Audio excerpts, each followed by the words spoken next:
नमस्कार, मैं सुशील बोध न्यूज इंडिया राइट से और मैं इस वक्त हूँ गाजीपुर बॉर्डर पर।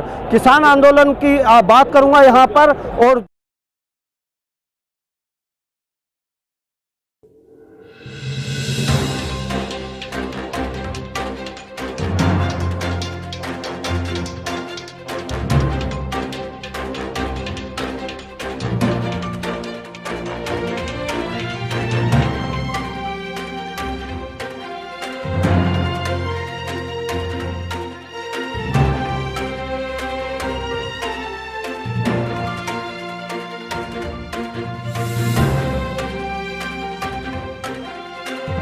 जहां गाजीपुर बॉर्डर पर किसान आंदोलन में भंते सुमित रतन बहुत पहले से किसानों को समर्थन दिए हुए हैं और अपना डेरा यहीं जमाए हुए हैं। इसी कड़ी में मुजफ्फरनगर से भी एक भंते आए हुए हैं। सबसे पहले उनका परिचय जानूंगा। जी, मैं बौद्ध भिक्षु विनाचार्य और ज़िला मुजफ्फरनगर से आया हूँ।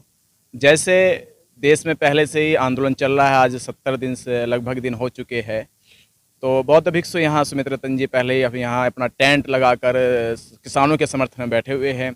जैसे हमें समय मिला, क्योंकि देश भर में हमारा धम्म का प्रचार चलता रहता है, जैसे समय मिला तो तुरंत हम जो है भंते जी के समर्थन में और किसानों के समर्थन में आए हैं। बौद्ध भिक्षु विनाचार्य जी, जैसा कि 26 जनवरी पर आप सबकी निगाहों में है कि क्या हुआ किसानों के साथ, उस पर क्या कहना चाहेंगे? देखिए, 26 जनवरी के दिन जो कुछ हुआ वो सब सरकार के अपने प्रोपगंडा, अपना षड्यंत्र था। और सरकार पहले से ही जब जब देश में एक राष्ट्रव्यापी आंदोलन हुए हैं, जनहित के आंदोलन हुए हैं, सरकार ने उनको फेल करने के लिए या सफल कराने के लिए या उन आंदोलन को भंग करने के लिए हमेशा सरकार अपनी मंशा साफ नहीं रखती है और उन आंदोलनों को नस्तो नाबूद करने के लिए, उन्हें असफल बनाने के लिए अपने प्रोपगंडे बनाती रहती है। वही प्रोपगंडा जो है 26 जनवरी को हुआ, उन्हीं के आदमी ने आकर भारत के लोकतंत्र दिवस के अवसर पर लाल किले के ऊपर जो भारतीय ध्वज लहरा रहा था, उस लहराते ध्वज के नीचे उन्हीं की मंशा के तहत संगठन को और किसान यूनियन के आंदोलन को सफल करने के लिए उन्होंने अपनी मंशा से जो निशान साहिब का झंडा फहराया, उसमें पूरा जो हाथ था वो सरकार का हाथ था, जिससे कि वह पूरा आंदोलन बदनाम हो जाए, राष्ट्र से प्रति उनकी जो शर्मसार हो जाए। पर किसानों ने संयम बना के रखा, देश के प्रत्येक लोगों ने सहयोग दिया और किसानों ने सहयोग इतना बढ़ा दिया कि उन्होंने उस ऐसे आदमी को, ऐसे उसको संगठन को या आंदोलन को डिस्क्रेडिट करने से पहले ही उस आदमी की मंशा को भापा और उसको सामने लाई जनता के। 28 जनवरी की रात को एक मुकाम इस आंदोलन का इस तरह से पहुंच गया था कि जो दिल्ली के 3 बॉर्डर पर किसान धरना दे रहे थे वो बिल्कुल खत्म होने की कगार पर था। ऐसा ही गाजीपुर पर बॉर्डर पर भी देखने को मिल रहा था कि यहाँ से टेंट उखड़ने शुरू हो गए थे। एकाएक विधायक, बीजेपी के विधायक नंद किशोर गुर्जर यहाँ पर अपने समर्थकों के साथ आते हैं और माहौल दूसरी दिशा में चला जाता है और राकेश टिकैत जी भावुक हो जाते हैं और उस भावुकता में उनके आंसू निकलते हैं और उनके आंसू के निकलने की देर है और उसके बाद ये आंदोलन एक अलग रूप ले लेता है और आज ये पहले से भी ज्यादा मजबूती के साथ खड़ा हुआ आंदोलन दिखाई दे रहा है। देखिए, 26 जनवरी के बाद जो किसान आए थे वो किसान केवल 26 जनवरी गणतंत्र दिवस मनाने के लिए आए थे।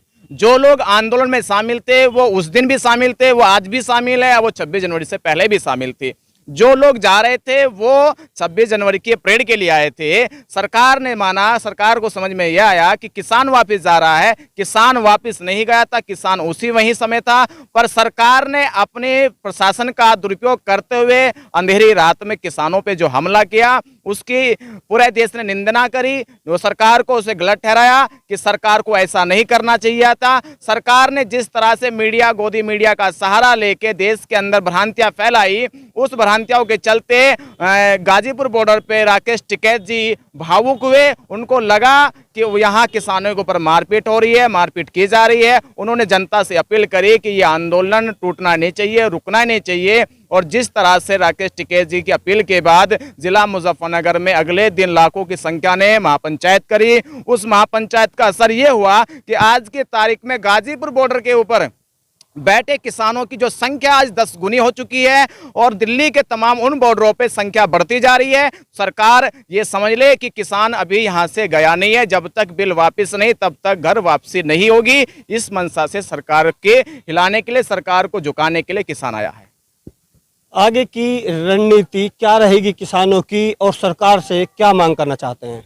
देखिए, मांग तो पहले से निश्चित हो चुकी है कि सरकार अपने 3 काले कानून वापस ले। जब तक सरकार ये 3 काले कानून वापस नहीं लेगी तब तक किसान यहाँ से जाएगा नहीं। पर मैं बस एक अपील करना चाहता हूँ देश की जनता से कि किसान मात्र इस 3 काले कानून का खामियाजा नहीं भुगतेगा, बल्कि देश की वो जनता भी खामियाजा भुगतेगी जब किसान की फसल खरीदी जाएगी और कॉर्पोरेट घरानों के द्वारा जो बेची जाएगी मार्केट में, उस पे अधिक मूल्य लगाया जाएगा। किसान को तो न्यूनतम मूल्य मिलेगा, पर जब वो कॉर्पोरेट घराना उस वस्तु को बेचेगा तो आम जनता को जो चीज मिलेगी 10 गुना मूल्य से मिलेगी। यानी पूरा का पूरा जो नुकसान है वो आम जनता का होने वाला है, आम ग्राहकों का होने वाला है। तो मैं अपील करना चाहता हूं कि देश की तमाम वो जनता जो केवल घर बैठी हुई है वो किसानों के समर्थन में आए, क्योंकि किसानों का ज्यादा नुकसान होने वाला नहीं है। किसान को किसी ना किसी तरीके से उसकी फसल का मुआवजा मिल जाएगा, पर जो उसके बाद आने वाला जो आफत होगी वो आम लोगों पे होने वाली है। तो आम लोगों से यही अपील है कि वो इस आंदोलन को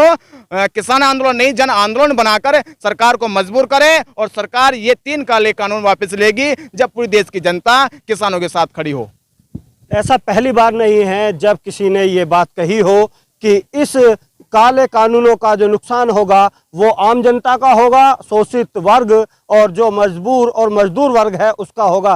पहले भी बड़े बड़े किसान नेता जो आंदोलन में सम्मिलित हैं उन्होंने भी ये बात बखूबी कई बार कह चुके हैं, और ऐसा ही भंते जी ने भी अभी कहा है कि इस बिल का जो नुकसान होगा वो सबसे ज़्यादा गरीब जनता का होगा।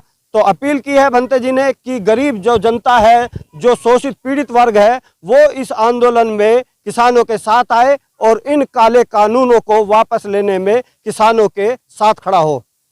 आप सभी से अनुरोध है, न्यूज इंडिया राइट्स को सब्सक्राइब करें, वीडियोस को लाइक करें, शेयर करें और कमेंट के जरिए अपनी राय दें। साथ ही बेल आइकन दबाना ना भूलें ताकि आप तक हमारे नए वीडियोस की जानकारी पहुंचती रहे।